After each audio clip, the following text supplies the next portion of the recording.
The Rangers blow 4 different leads and they lose 5-4 in overtime against the Montreal Canadiens. What exactly were Chris Kreider and K'Andre Miller doing on the overtime winner? And plus, did the Rangers mess up by trading Kaapo Kakko?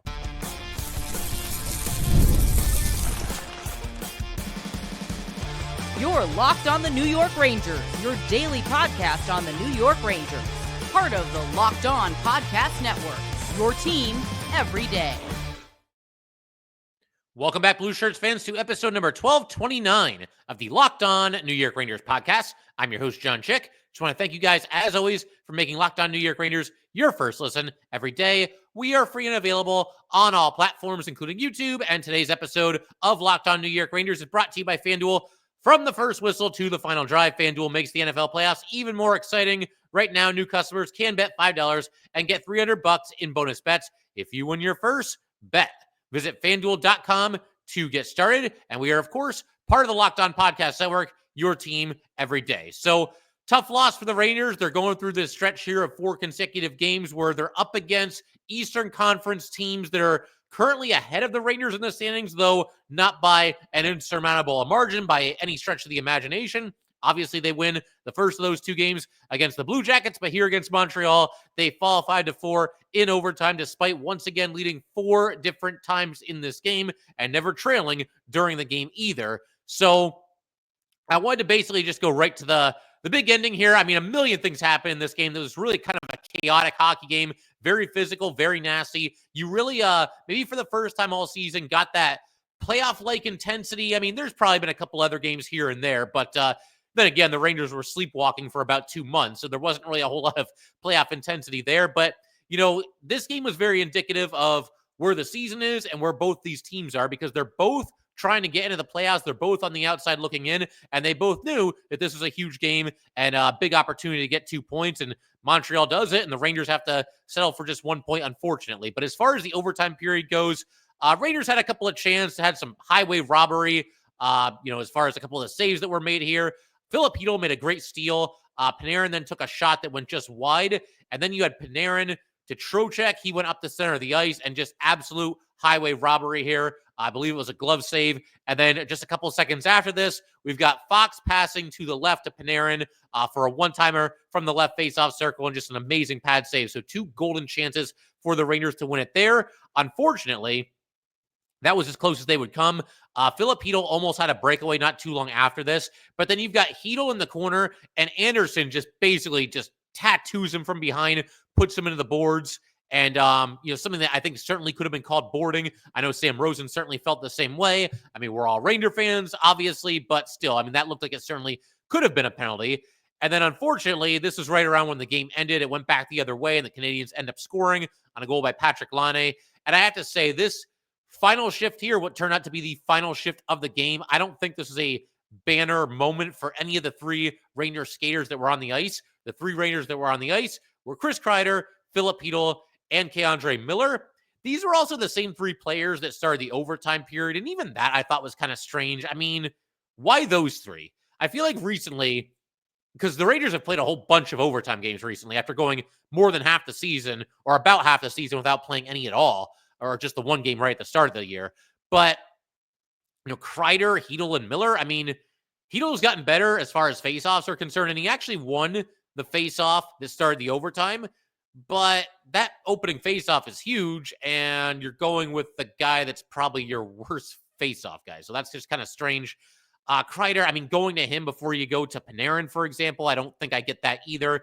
And going with anybody instead of Fox, not really a big fan of that either. So I don't know, bit strange, but they got through their first shift, and then these were the 3 that were on the ice at the end of the overtime when the goal was scored. And I think this was the first shift that we saw where the Rangers skaters were out there for their second shift. They went through all the usual suspects after that. Mika was out there. Panarin was out there. Fox was out there. Trocheck. I think Lafreniere was out there by that point. But these 3 are back out there. And you've got Laine carrying the puck up the center of the ice. Now, Philip Hedl's there. He's right in his way, right in the center of the rink, right at the red line there. And Laine basically just kind of veers around him. I mean, he didn't really fake him out or anything. He wasn't even really skating that fast, but he went right around Philip Hedl. Now, Hedl, maybe I'll give a little bit of a break here, because he did just take that vicious hit into the corner. Let's just keep our fingers crossed, obviously, that it is nothing concussion related or really any injury kind of related, but it's at least possible that Filipino was still smarting, still hurting from that big hit by Anderson there. But nevertheless, Laine goes right around him. And then you've got Guhle taking the puck up the left side. Chris Kreider is there. Chris Kreider is in position, and Chris Kreider offers basically no resistance as far as Guhle getting toward the net and eventually making the game-winning pass over to Laine in the center of the ice. I don't know, man. Kreider just didn't defend on this play, and you get the tip-in goal from Laine after Miller is, I would say somewhat late to get there and provide any kind of resistance. So, again, to summarize this whole thing here, if Hito was hurting from being put into the boards by Anderson, I'll give him a little bit of a break for that. The other two, it's inexcusable, especially Kreider. Kreider, once again, was in position here. I think it should have been pretty easy for him to keep his guy Guhle to the outside on this play. If nothing else, just don't allow him to get toward the net. Don't allow him such an easy passing lane. Kreider should have been able to get over there, take the body, and provide a good amount of defense, but he doesn't do that. He just kind of drifts toward him, reaches out with his stick somewhat half-heartedly. And look, I realize that Kreider is not a defenseman, so he is somewhat out of his element here, but I don't care. You know what? It's hockey. He's been playing hockey his entire life. How old is Kreider now? Like 33 years old? He's been playing hockey his entire life. He's got to be able to do something, anything, to not make this so easy for the Canadiens to have such a great chance to win the game. And that's another thing. The effort that Kreider showed on this play, to me, I think it's unacceptable probably at any point in the game. The fact that he did this in overtime with the game on the line, and you're in this absolute nasty dogfight of a game here against the Canadiens, a game where there was fighting and there was nastiness and there was pushing and shoving after almost every whistle. There was just chaos up and down the ice, all these scoring chances, high scoring game, just a wild, wild hockey game. And, the Rangers, they dug in there and they battled, I thought, for most of the game. I thought, you could say something about the execution if you want for the Rangers in this game, especially in the third period. They didn't really defend, but I think the effort was always there. And then it wasn't there from Kreider on this play. And that's largely, a big reason why, the Canadiens scored this goal. And it's funny because, the Montreal fans, they still boo Kreider every time he's in there, every time he has the puck, just because Kreider got tripped into Carey Price a million years ago. We know the story there.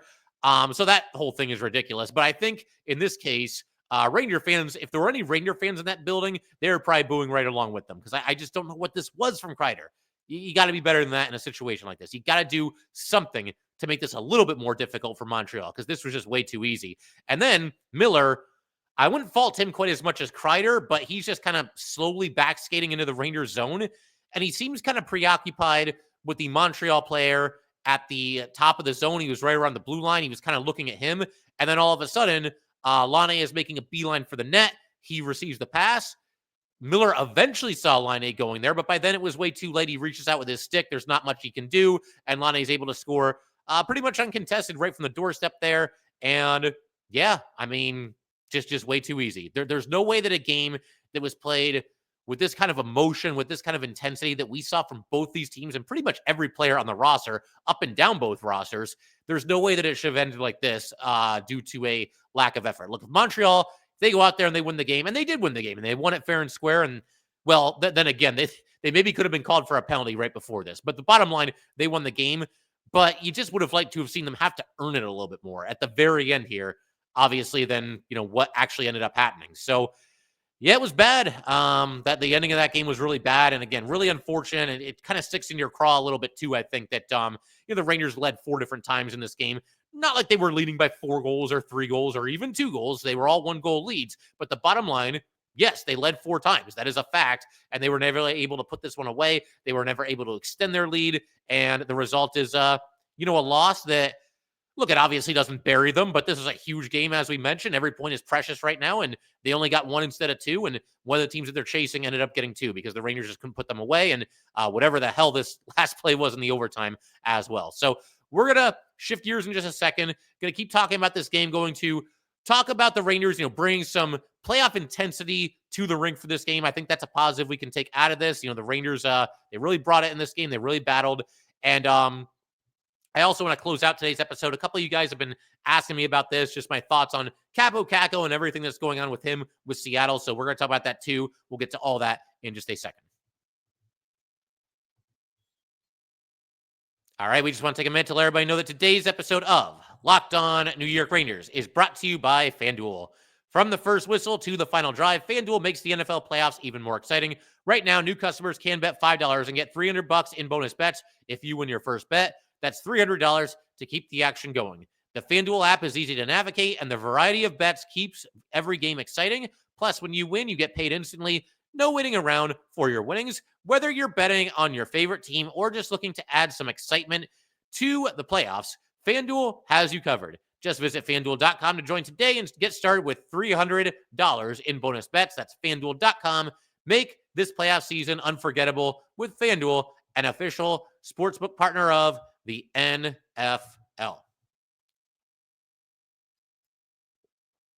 All right, let's go ahead and keep everything rolling here on Locked On New York Rangers. Huge shout out to the everydayers as always for, continuing through this just crazy season of Ranger hockey that we're all, currently in the middle of. In our next episode for the everydayers, we're going to do a deep dive on the JT Miller situation. There's been a lot of talk about, what might be on the table from the Rangers, everybody from Elliot Friedman to Vince Mercogliano to a whole bunch of different NHL media members. So, that doesn't necessarily mean that a deal is going to go down, of course, but I do think when there's this much smoke, there's got to be at least a little bit of fire, and I would imagine that the Rangers are highly interested in Miller, and we'll see if anything ends up coming to fruition. Might be a little bit of a staring contest between the two teams, but regardless, we're going to be talking about this entire situation in more detail in the next episode. But for right now, let's talk a little bit more about this game.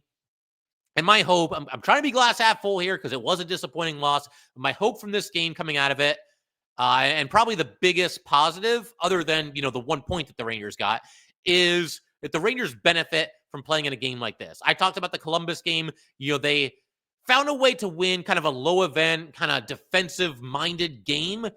This game, we didn't see nearly as quality defense being played, I don't think, by either team. At the start of the game, we did, and then it kind of just got chaotic, and everybody stopped defending. But I do think that playing a game like this where the temperature shoots through the roof, there's a lot of intensity, there are multiple fights, there's all kinds of big hitting, there's a couple of different hits, maybe both ways, that maybe towed the line a little bit as far as, maybe not in terms of like what's clean and what's dirty, but what's a penalty and what's not a penalty. I think that's fair to say for sure. And there was a lot of rough stuff in this game, and I want to share my thoughts on a couple of them. The one that I loved here, I loved Artemi Panarin doing what he did when Montreal targeted Filipino. I mentioned in the overtime period, Anderson put him into the wall, into the boards right in the corner there.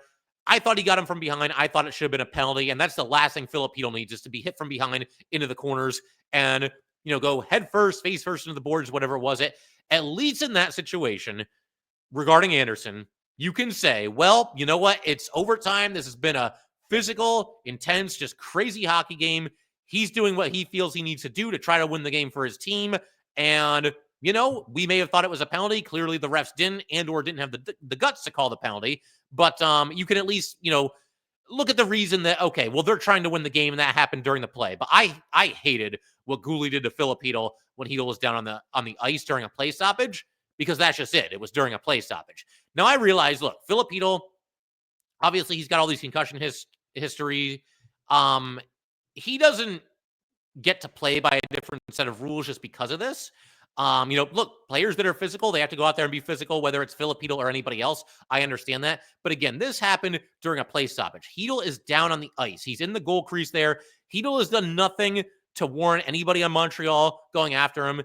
He didn't get tripped into their goalie like Chris Kreider did all those years ago. He didn't run the goalie. He didn't give anybody a snow shower. He didn't cross-check anybody. There was nothing that Filipino did now that warranted Montreal going after him. There was a little bit of traffic in front of the crease, and I know players are always going to look to defend their goalie, but Filipino was down on the ice completely harmless and completely defenseless all at the same time. And what happens here? Well, we've got Guhle basically shoving Hedl from behind while Hedl is down on the ice, and he's grabbing him, he pushes him in the back of the head. Then he grabs him by the back of his jersey and he's yanking back on him. And Panarin kind of went nuts here, especially by Panarin standards. Panarin was on the other side of the net and saw what was happening. And he went around the net and jumped on top of Guhle and was kind of wrestling him.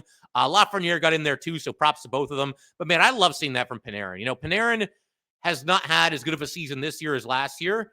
You can go by stats or really just the eye test. He's just not taking over and dominating games nearly as frequently this year as he did last year. But this is good to see here. This is good to see him standing up for his teammate. And I was all fired up after this one, man. Some of you guys probably were as well. It was that kind of game. The intensity was there. And the more and more kind of things like this that we saw, I think just the more and more you want to see the Rangers win the game. And that's why it was so disappointing when they ended up losing. But love Panarin sticking up for Hedl here. The other thing that we saw, Borgen was cross-checked from behind by Gallagher in the corner. Refs don't call any penalty, but then right after this, Anderson cross-checks Miller from behind in front of the Ranger net, and this time the penalty was called. Big hit by Adam Fox. We don't really see this from Fox, but the Rangers are shorthanded. Suzuki was going over the Ranger blue line, and Fox came up and put a heck of a hit on him and knocked him down to the ice. So that was cool to see as well. Those are just some of the highlights. As far as like the fighting is concerned, the first one was Schneider versus Anderson, and I've got a lot to say about this one. So Edstrom is along the boards, kind of near the benches there. He's hit a little bit late by Savard. Edstrom goes back after him with a little bit of a slash. This is a classic case of one thing leading to another, just kind of a dominoes falling kind of a situation. After these two things, we've got Gallagher going after Edstrom. Now, not that he's going to drop the gloves. We know Gallagher is not going to do that. I mean, maybe once in a while, but Gallagher likes to mix it up like this, and I would have loved to have seen him try to fight Adam Edstrom. But then Vakanainen gets in there. He shoves Gallagher away. By this point, everybody's over there. Next thing you know, Schneider and Anderson are throwing punches, and Schneider ends up kind of throwing him down. But I think what happened, it almost looked like the way they fell, Anderson's helmet kind of like came down and caught Schneider, and Schneider was bleeding a little bit. I don't think that was from the punches. But yeah, I mean, they were both throwing punches when they are on the ice. Anderson was throwing punches with his gloves on, like before the fight actually started. So I wasn't a fan of that either. But I mean, hey, this was a physical, nasty hockey game, as we've very well established so far in this episode. And then a little bit later, you've got Rempe against Xhekaj. Rempe landed a couple early punches, but this was a weird situation here because the two of them were tangled up. They both had their sticks up high.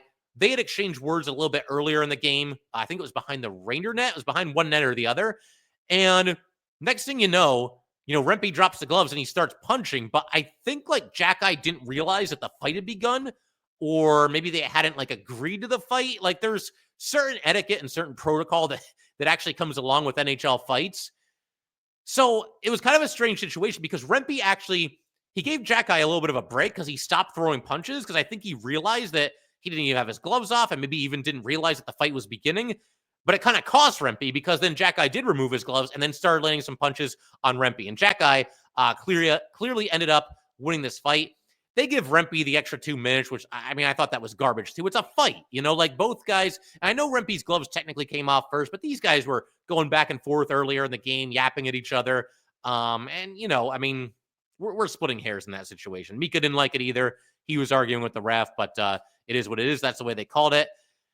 And, yeah, I mean, again, I think just all the unbridled intensity, all the fire that both these teams showed in this game, I think as a fan of really either team, but, I can only speak for being a Ranger fan, it just makes you want to get this win so much more.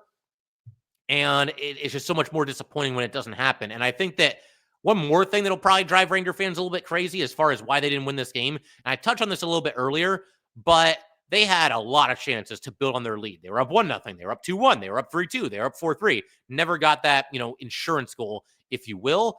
They hit the post a couple times. Vakanainen, of all people, went in on a 2-on-1. He hit the post.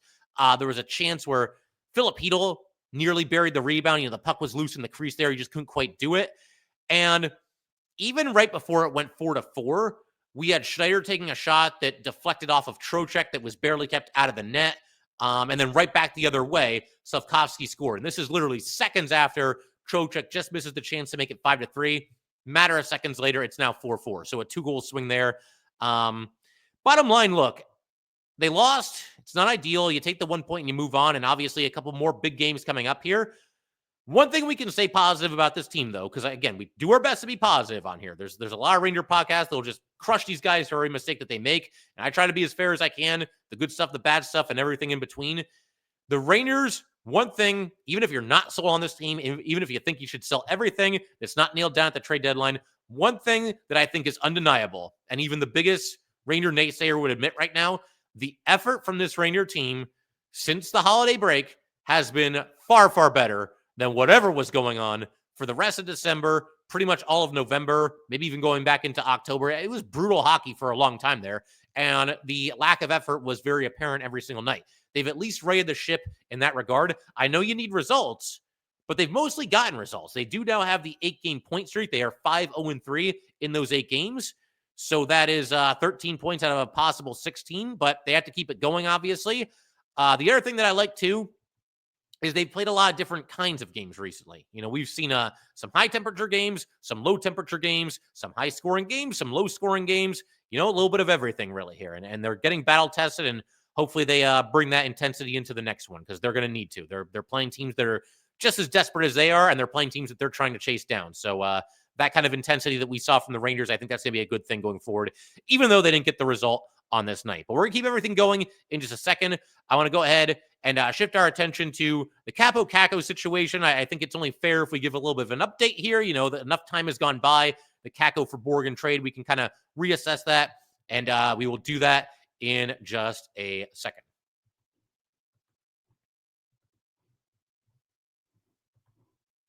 All right, we just want to take a minute to let everybody know that today's episode of Locked On New York Rangers is brought to you by SelectQuote.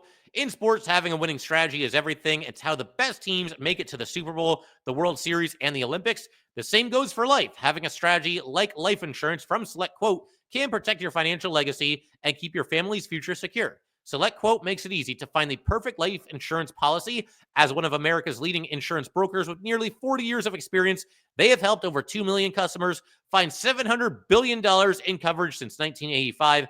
What sets SelectQuote apart is their personal touch. Unlike other brokers that offer one-size-fits-all policies, their licensed agents tailor coverage to fit your unique needs. If you're in good health, you might even qualify for same-day coverage up to $5 million. No medical exam required, and it's more affordable than you'd think. You can get up to $1 million in coverage for as little as $20 a month. Get the right life insurance for you for less at SelectQuote.com/LockedOnNHL. Go to SelectQuote.com/LockedOnNHL today to get started. That's SelectQuote.com/LockedOnNHL. SelectQuote, they shop, you save. All right, let's go ahead and wrap up today's episode by talking a little bit about the Kaapo Kakko situation and the way that he's basically, if we're being honest here, the way that he's basically just stuck it right in the Rangers' face because he's off to a really strong start with Seattle, especially the last handful of games. Saturday night, Jaden Schwartz had a hat trick for the Kraken, and the reason I bring this up is because Kaapo Kakko assisted on all 3 of those goals. That was his first 3-point night ever. 14 games now with the Kraken for Kakko, 4 goals, 9 assists. So he's right there as far as like point per game territory is concerned. He is a +3. He's also averaging 16 minutes and 38 seconds of ice time per night. Now, it is a small sample size, that must be acknowledged, but I think we're starting to get an idea of exactly how the Kraken are going to use him and about how much ice time he's going to get per night. And for the record, 1638 with the Kraken in these 14 games. He never once got that much with the Rangers in terms of time on the ice per night per season. His next highest mark after this 1638 with the Kraken was 15 minutes and 27 seconds per night with the Rangers, and that was 3 years ago. Kakko is also currently playing on Seattle's top line. He's out there with Jaden Schwartz and Matty Beniers. He's on the second power play unit there. And as good as Kakko has been, really just in general with the Kraken, he's been that much better recently. In his last 5 games, 3 goals and 5 assists. And the question that this begs is this an indictment on the New York Rangers? And in a word, yes, I think that it is. You can look to a lot of different people as far as why Kakko never played this effectively, why he was never this dominant with the Rangers. Now, Kakko bears some responsibility. I think, certainly players are responsible for their own production, their own ability to take care, to produce when they're on the ice and get things done. But, I mean, Kakko has had 3 different coaches with the Rangers. And if I'm remembering this correctly, 2 seasons with all 3 of those coaches, 2 with Quinn, 2 with Gallant, and 1 and change, I guess, with Pierre Laviolette. But parts of 2 different seasons with Kakko with Laviolette. None of those 3 coaches seem to be able to get the most out of Kaapo Kakko. So I think they all bear some responsibility as well. Another question that's kind of been asked and even suggested is this an indictment on the Rangers player development group, I think you have to say yes to that as well. The Rangers, contrary to popular belief, they have developed some of their own, homegrown players. I think that much is for sure, but I don't know. Have a whole lot of them ever or at least recently reached their full potential? Lafreniere at this point, he's a top 6 forward, in the Ranger lineup and probably would be on just about any team. But is he playing at a level right now where you're like, oh my God, this is unbelievable? I don't think he can go that far. And then you look at guys like Krasov and Anderson, and I don't think it would have worked out very well for them anywhere. The biggest mistake that the Rangers made with those two was drafting them in the first place. But would they have at least had a chance with some other team that's a little bit better at developing prospects than the Rangers? Maybe. I mean, I think we can at least float that out there. And then you look at guys like, K'Andre Miller. I mean, he came up. And look, Miller's been a fixture in this lineup, but after a strong start to his career, we've seen this year and last year, it feels like he's been regressing since then.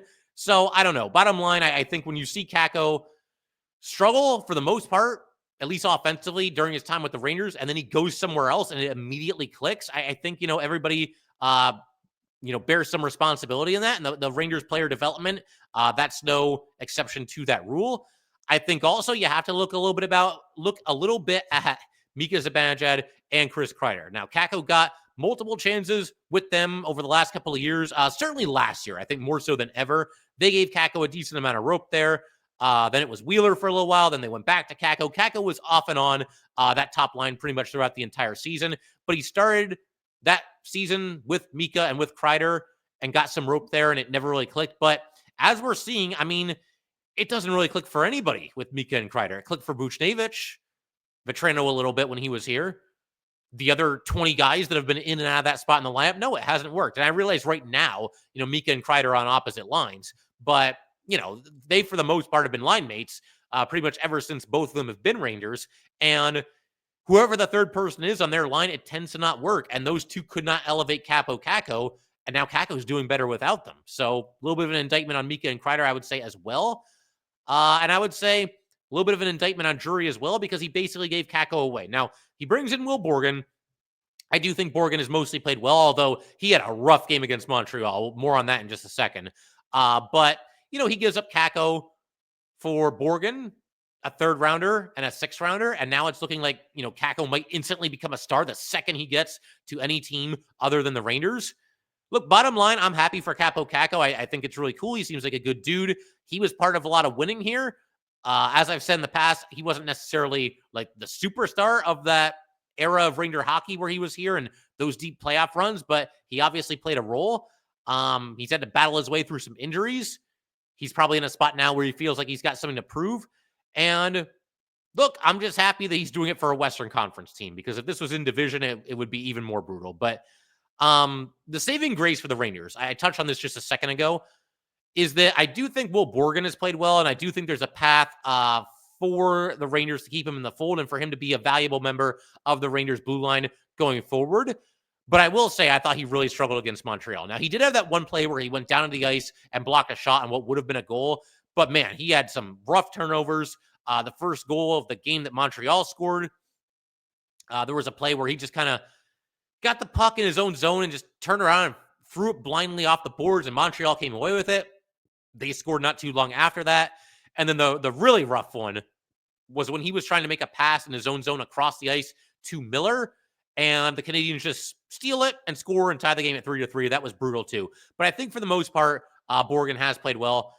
The tough spot that the Rangers are in with Will Borgen, I mean, there's a couple of things. First of all, do you hang on to him through the trade deadline? Do you try to extend him before the trade deadline? Or do you trade him at the trade deadline? And we talked about all those options at great length in a recent episode, but there's all that to consider. There's also the fact now where Drury and the Rangers, I feel like it's a situation they have to know what Kaapo Kakko is doing. I mean, I don't know that they're watching him every single night, but by now, somebody has made them aware, or they've seen the stats. They're in some way aware that Kaapo Kakko is basically lighting it up with the Seattle Kraken in a way that he never did with the Rangers. And you just traded this guy for a defenseman and a 3rd rounder and a 6th rounder. So now, is there more pressure on Drury, maybe even self-imposed pressure on Drury, to justify the trade by hanging on to Will Borgen? As I mentioned recently, I do like the idea of them re-signing Will Borgen, but I want them to do it for the right reasons. I don't want them to do it because, well, we messed up in the Kakko trade, so let's do everything we can. Let's throw all this money at this guy, Will Borgen, and keep him in the fold, and hopefully he keeps playing well, and then we can say, well, see, Will Borgen's good. That justifies the trade. That's not the reason why I want Borgen back. I want Borgen back because he's mostly played well, and he plays a simple, physical game, which I think the Rangers have been needing from a defenseman. And that's why I want Borgen back in the fold. I don't want the Rangers to reach like crazy and overpay and overextend themselves to hang on to Will Borgen just to justify moving on from Kaapo Kakko. So that's my hope. But look, the other possibility here, I got to at least throw this out there. It is only 14 games, Kakko with the Kraken. But I do think that it's enough of a sample size that you can look at it and say, clearly something has clicked over there. Now, will he come back to earth as far as offensive production is concerned in the near future here? It's certainly at least possible. But it's also hard to ignore that the best 14-game stretch of Kaapo Kakko's career are the 14 games that he plays the second that he leaves the New York Rangers. I can't write that off as a coincidence. And there's probably not many other Ranger fans that are buying that either. So, yep, hopefully it works out for the Rangers. I mean, I don't know. It's not looking good right now the way. And I don't want Kaapo Kakko to fail. I want him to do well because I like Kakko. But that trade might age like milk. It's not looking good in the early goings here for the Rangers. Hanging on to Borgen and him playing well and doing it for a reasonable price, that'll soften the blow a little bit. But if Kakko becomes a star, there's no going back. The Kraken aren't going to give him back. So, yep, that's where things stand there. Figure we can call it there. If you guys would like to get in touch with this podcast, please send an email to lockedonnyrangers@gmail.com. Once again, that is lockedonnyrangers@gmail.com. Definitely give us a follow on Twitter as well, @LO_NY_Rangers. Once again, that is @LO_NY_Rangers. And definitely subscribe to Locked On New York Rangers YouTube channel. Thanks again, guys. I will see you next time.